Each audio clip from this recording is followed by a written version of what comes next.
Hello students, last लेक्चरमध्ये आपण exercise 2.1 कसा सॉल्व करायचा हे मी तुम्हाला सांगितलेलं होतं आणि आयडेंटिटीजचे प्रूफ पण कसे असतात, sign square theta plus cos square theta equals 1 वगैरे वगैरे याचे प्रूफ देखील आपण पाहिलेले होते.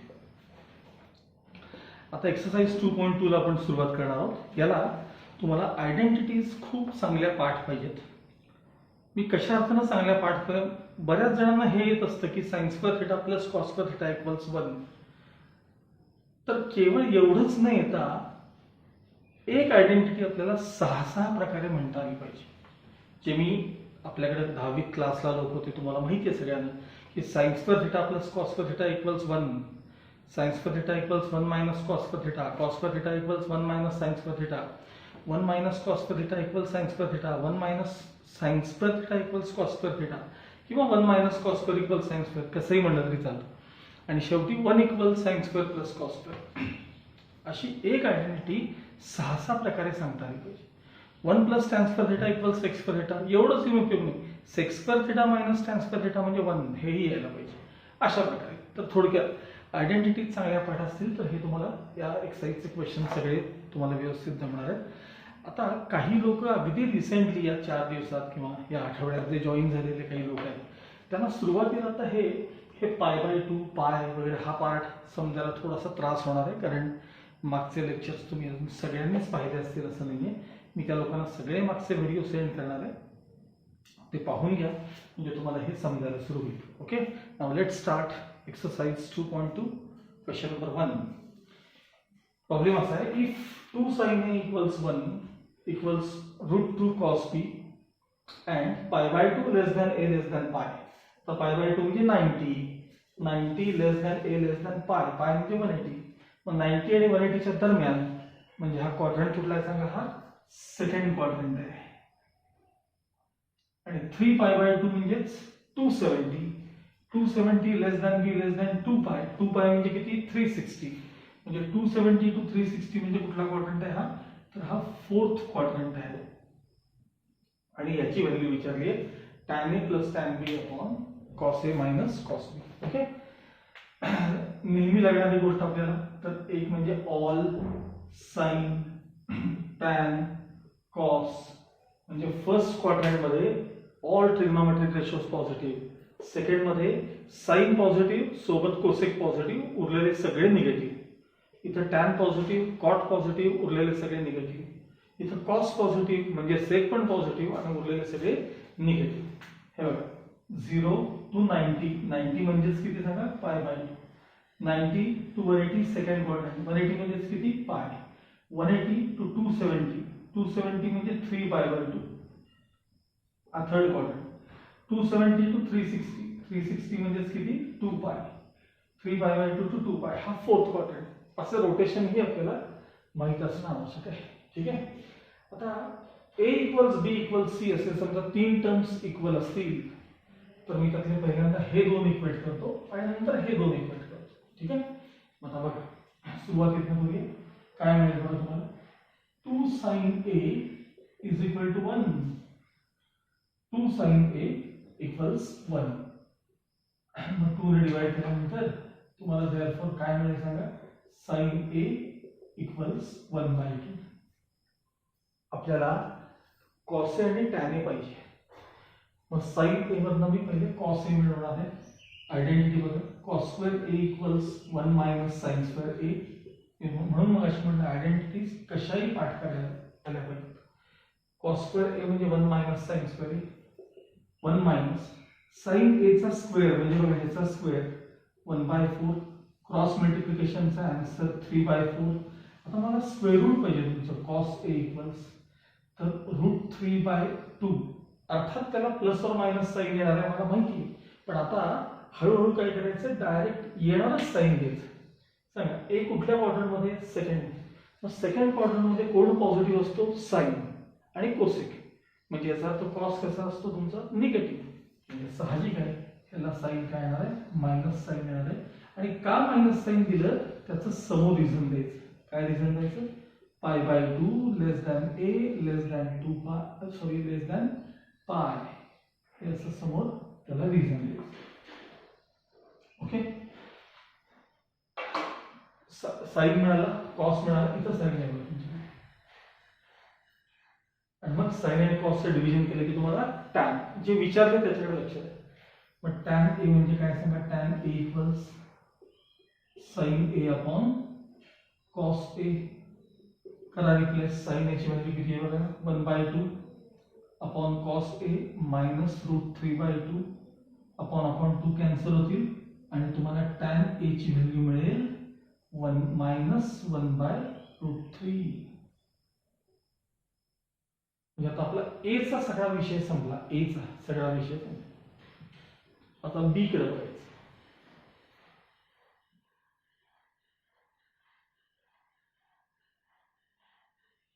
सांगा.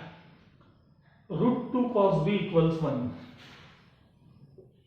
√2 cos b equals 1. √2 ने डिवाइड करा.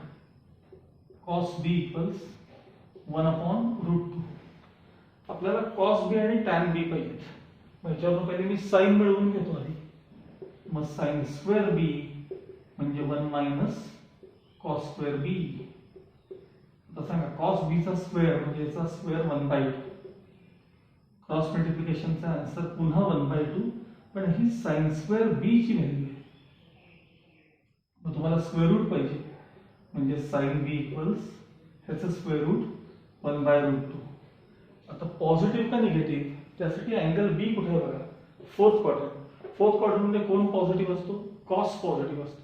याचा अर्थ तिथं साइन निगेटिव्ह असणार म्हणजे याला आन्सरला साइन मायनस. अर्थात समोर हे रिझन द्यायचं.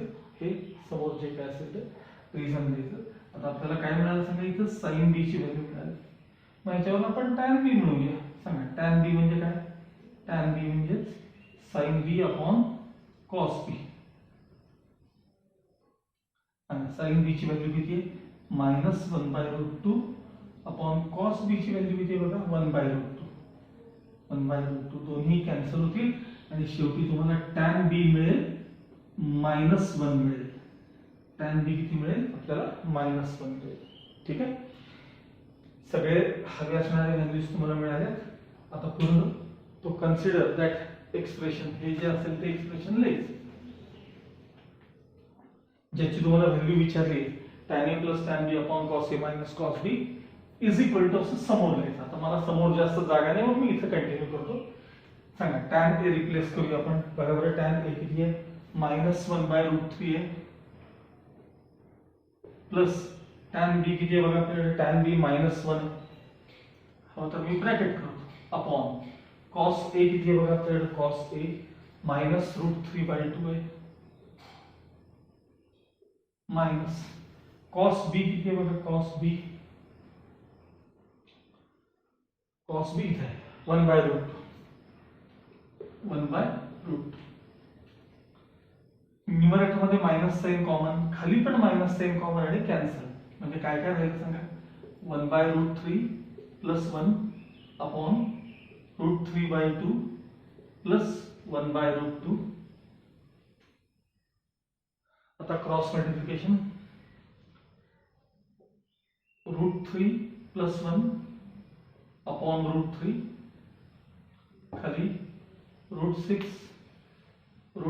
Plus 2 upon 2√2.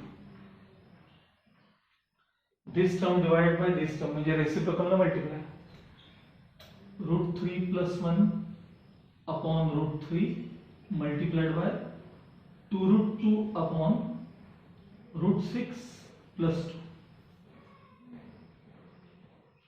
आता किती जणांना ह्यातलं कॉमन काढलेली स्टेप कळते पहा. व्यवस्थित लक्ष द्या. हे स्पेशली या पार्टकडे लक्ष द्या. ओके बघा. √3 plus 1 upon √3 as it is multiplied by 2√2 upon नाही का.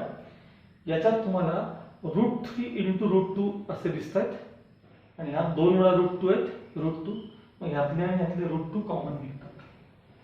मग जर मी √2 कॉमन काढले तर यातले राहतात √3 प्लस ह्यातला एक √2 शिल्लक राहतो आणि मग इथले √2 तुमचे कॅन्सल होतील, न्यूमरेटर मध्ये राहतील 2 into bracket √3 + 1 whole divided by √3 into bracket √3 + √2. हे आपलं फायनल आन्सर. ओके.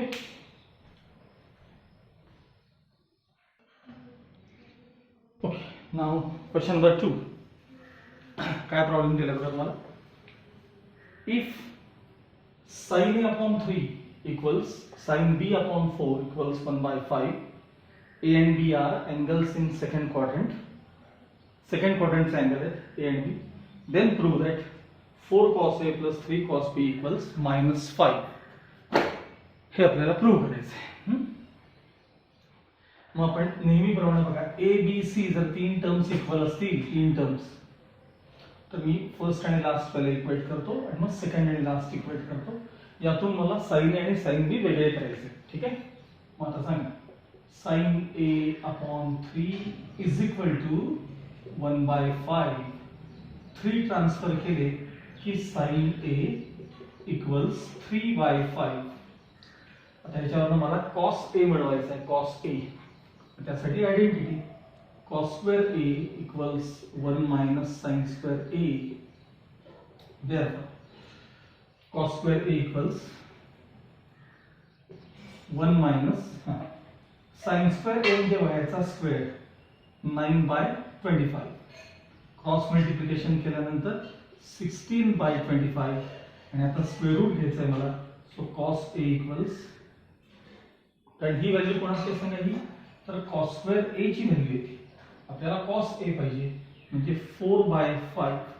अर्थात त्याला प्लस और मायनस साइन येणार आहे, पण अँगल A कुठल्या क्वाड्रंटचा आहे बघा, कुठल्या सेकंड क्वाड्रंटचा आहे.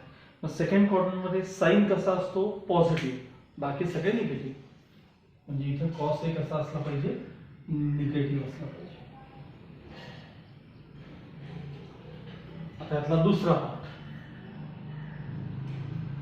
Part, sin B upon 4 is equal to 1/5. 4 transfer केले की sin B equals 4/5. मला आता cos B पाहिजे.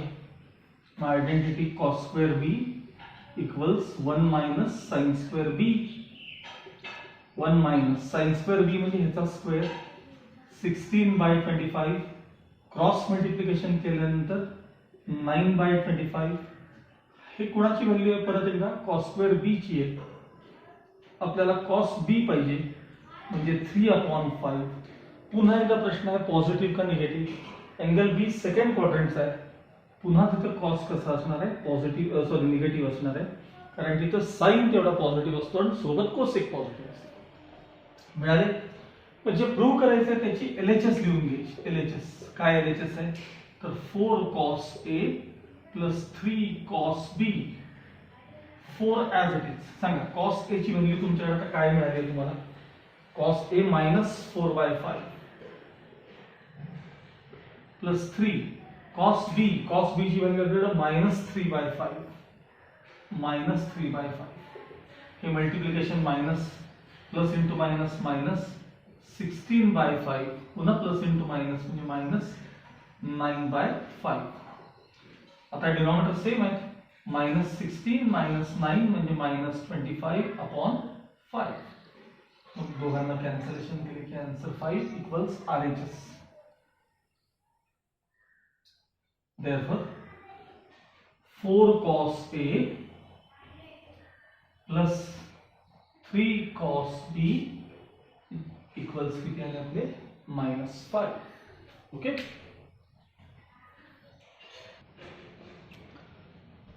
Now question number 3.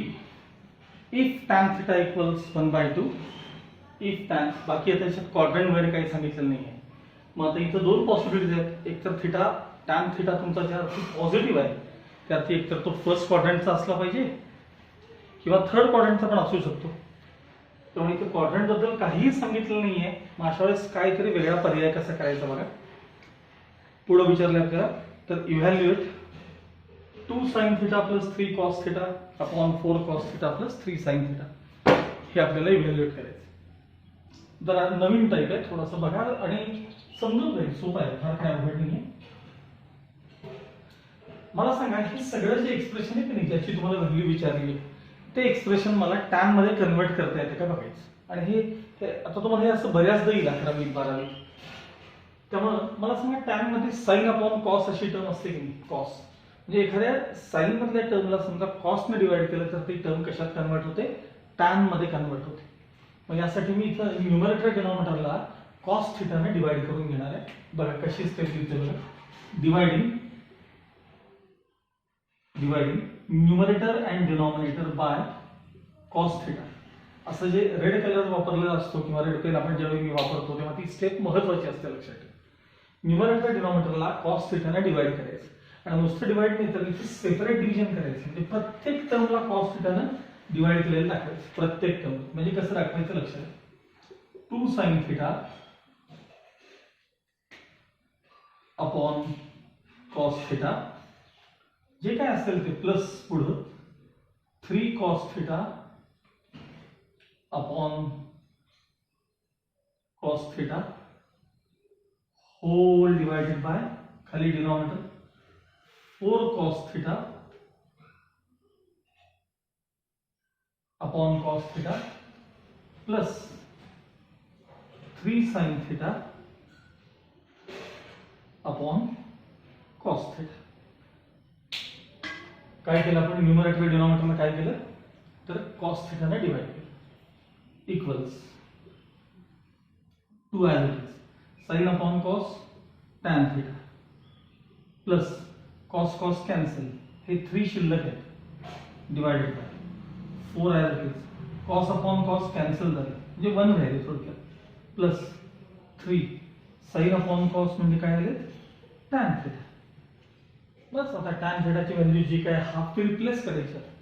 इथं कंटिन्यू करतो मी 2 as it is tan थिटाची व्हॅल्यू किती दिली आपल्याला हाफ पुढं plus 3 whole divided by 4 as it is plus 3 into tan थिटाची व्हॅल्यू किती आपल्याकडे हाफ.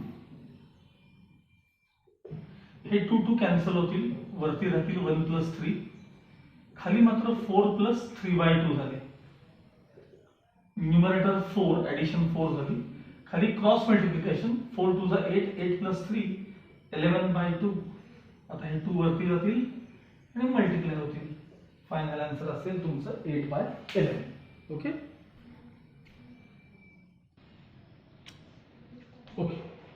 नाव क्वेश्चन नंबर 4. हा टाईप फार महत्वाचा आहे बरं का आपल्याला. हा इव्हन 12वीत सुद्धा बऱ्याच वेळा लागतो हा type. Eliminate theta from the following. Eliminate म्हणजे काढून टाका. त्यातनं थिटा काढून टाका म्हणजे थोडक्यात त्यातनं ट्रिग्नोमेट्रिक पार्ट सगळ्यांनी काढून टाका असा त्याचा प्रश्नाचा अर्थ आहे. आणि आपल्याला XY मधले इक्वेशन्स तयार करायचे असतात. त्यात पहिले 2 क्वेश्चन्स एकसारखे आहेत. दोन्ही मी लिहून घेतलेले. त्यातला फर्स्ट क्वेश्चन आहे x = 3 sec theta y = 4 tan theta. आणि त्याला हा सिमिलर क्वेश्चन आहे. फक्त मी तो हिंट देईन. त्याला मी तुम्हाला हिंट देणार आहे कसं करायचं. याच्यासारखाच तो तुम्हाला क्वेश्चन करायचा आहे. आयडेंटिटीज येत असतील तर हे क्वेश्चन तुम्हाला निश्चित जमतात. ओके बघा आता यातनं मी पहिल्यांदा 3 ट्रान्सफर करून sec थिटा मिळवणार आहे. म्हणजे थोडक्यात x/3 म्हणजे काय झालं सांगा sec थिटा आणि इकडे y/4 म्हणजेच काय झाले सांगा इक्वल्स tan थिटा. म्हणजे मी sec आणि tan मिळाले. आता तुम्हाला सगळ्यांना आयडेंटिटी माहिती आहे का बघा 1 + tan square theta equals sec square theta. आता हीच आयडेंटिटी मी कशी म्हणतो बघा sec square theta - tan square theta = 1. तर तसं आयडेंटिटी लिहायची. वी नो दॅट हा आयडेंटिटी काय सांगितलं आता मी sec square theta - tan square theta = 1. आता sec थिटा आपल्याकडे असा आहे x/3 त्याचा स्क्वेअर मायनस tan थिटा काय बघा y/4 त्याचा स्क्वेअर = 1. असंच ठेवलं तरी चालतं. एखादी स्टेप सिम्प्लिफाय केली तरी चालते. x²/9 minus y²/16 = 1. बघा आता थिटा तुमचा काय झाला याच्यातनं रिमूव्ह झाला किंवा एलिमिनेट झाला थिटा. सेम प्रकारे काय करायचं आहे सांगा. 6 ट्रान्सफर केले की x/6 म्हणजे कोण झालं सांगा कोसेक थिटा y बाय 8 म्हणजे कोण झाले सांगा इकडं कॉट थिटा. आता आपल्याला हे माहित पाहिजे 1 plus cot square theta equals cosec square theta. म्हणजेच काय cosec square minus cot square, cosec square minus cot square theta is equal to 1. आणि बस या व्हॅल्यूज त्याच्यात ज्या आहेत त्या रिप्लेस करायच्या आणि सिम्प्लिफाय करायचं. ओके, हे दोन्ही क्वेश्चन्स एकमेकांना सिमिलर आहेत. आता त्यातले हे फोर्थ आणि फिफ्थ क्वेश्चन्स आहेत. त्यातले थर्ड मी अजून सांगितलं नाहीये. फोर्थ आणि फिफ्थ पुन्हा हे दोन्ही सिमिलर आहेत. त्यातला मी आधी फिफ्थ तुम्हाला करून दाखवतो. एलिमिनेट थिटा असा टाइप आहे. Eliminate theta 2x is equal to 3 minus 4 tan theta, 3y equals 5 plus 3 sec theta असं तुम्हाला दिलं. ठीक आहे. मग सगळ्यात पहिल्यांदा मी यातले 3 LHS मध्ये आणतो. म्हणजे 2x minus 3 is equal to minus 4 tan theta. यातले 5 LHS मध्ये आणतो. 3y minus 5 is equal to 3 sec theta. आता मला नुसता टॅन पाहिजे म्हणजे मायनस 4 ने डिवाइड करतो इथं. 2x minus 3 divided by minus 4 is equal to tan theta. यातल्या 3 ने डिवाइड करतो. 3y minus 5 upon 3 is equal to sec theta. आता सांगा सेक आणि टॅन मध्ये तुम्हाला कुठली आयडेंटिटी माहिती आहे? तर 1 plus tan square theta equals sec square theta हे सगळ्यांनाच माहित असतं. पण sec square theta minus tan square theta equals 1 हेही जमलं पाहिजे. परत वी नो दॅट लिहायचं. Sec square theta minus tan square theta. बघ सेक थिटा मिळवायचा आहे आपल्याकडे, त्याचा स्क्वेअर करायचा. 3y मायनस 5 अपॉन 3 याचा ब्रॅकेट स्क्वेअर मायनस टॅन थिटाचा स्क्वेअर म्हणजे बघा 2x मायनस 3 अपॉन मायनस 4 चा bracket square is equal to 1. हे असंच ठेवलं तरी चालेल. फार तर फार मी एक स्टेप काय करेन नाही का, हा ब्रॅकेट स्क्वेअर बघा 3y मायनस 5 चा ब्रॅकेट स्क्वेअर सेपरेट केला, खाली 3 स्क्वेअर 9. हे साइन मायनसच बरं का, मायनस मायनस प्लस करू नका. हा स्क्वेअर झाल्यानंतर बघा साइन काय होत होते. मग पुन्हा 2x मायनस 3 चा bracket square as it is upon minus 4 चा स्क्वेअर प्लस 16 येतो आणि इज इक्वल टू 1 आहे तसे लिहिले तरी चालतात. यातला तुमचा थिटा काय झालाय एलिमिनेट झालाय. सेम प्रकार इकडे आहे. परत बघा 5 ला LHS मध्ये आणा, 6 ने डिवाइड करा, कोसेक थिटाची टर्म तयार होईल.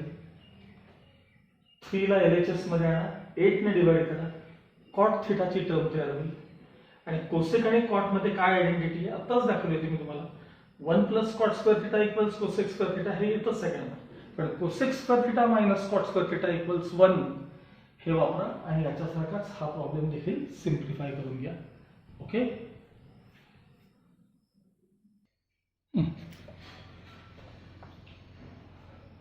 आता आपण त्यातला थर्ड क्वेश्चन पाहणार आहोत जो मगाशी मी घेतला नव्हता.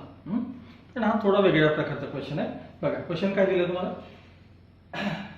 x is equal to 4 cos theta minus 5 sine theta. त्याला मी इक्वेशन 1 दिलं आणि y equals 4 sine theta plus 5 cos theta याला इक्वेशन 2 दिले. आतापर्यंतचे जे प्रॉब्लेम होते ना ते फक्त सिंगल ट्रिग्नोमेट्रिक टर्म होते. एक तर नुसता सेक थिटा असेल किंवा नुसता टॅन थिटा असेल किंवा फक्त कॉट किंवा फक्त कोसेक एका पार्ट मध्ये. तसं इथे एका पार्ट मध्ये दोघं आहेत, कॉस साइन साइन कॉस. मग अशा वेळेस थोडंसं वेगळ्या प्रकारे सोडवायचं असतं. आयडेंटिटीचाच वापर करणार, पण यांच्या आणि यांच्या स्क्वेअर्स मधली आयडेंटिटी तुम्हाला माहिती आहे. Sign square theta plus cos square theta यांची ऍडिशन काय असते 1 असते. मग आता इथे यासाठी मी या दोन्ही इक्वेशनला स्क्वेअर करून ऍड करणार आहे. मग कसं लिहायचं बघा. Squaring and adding equations 1 and 2. आता व्यवस्थित लक्ष द्यायचं. LHS मध्ये x चा स्क्वेअर काय झाला सांगा, x square is equal to, आता RHS मध्ये ह्याला a म्हणा ह्याला b म्हणा आणि हा a मायनस b चा ब्रॅकेट स्क्वेअर लक्षात ठेवा. स्क्वेअर करायचा आहे आपल्याला a मायनस b चा ब्रॅकेट स्क्वेअर म्हणजे a square minus 2ab plus b square. आता सांगायचा a स्क्वेअर म्हणजे काय झालं सांगा 16 cos square theta minus 2ab म्हणजे यांचं मल्टिप्लिकेशन त्याचं डबल. आता यांचं मल्टिप्लिकेशन 5 4 20 साइन कॉस आणि डबल केल्यानंतर 40 sine cos, 40 sine theta cos theta, plus मायनसचा स्क्वेअर नेहमीच प्लस असतो, last term square 25 sine square theta. हे झालं इक्वेशन 1 चा स्क्वेअर झाला. तर इक्वेशन 2 चा स्क्वेअर करायचा आहे. LHS मध्ये y चा स्क्वेअर झाला. सांगा इथं काय झालं, फर्स्ट a प्लस b चा ब्रॅकेट स्क्वेअर आहे.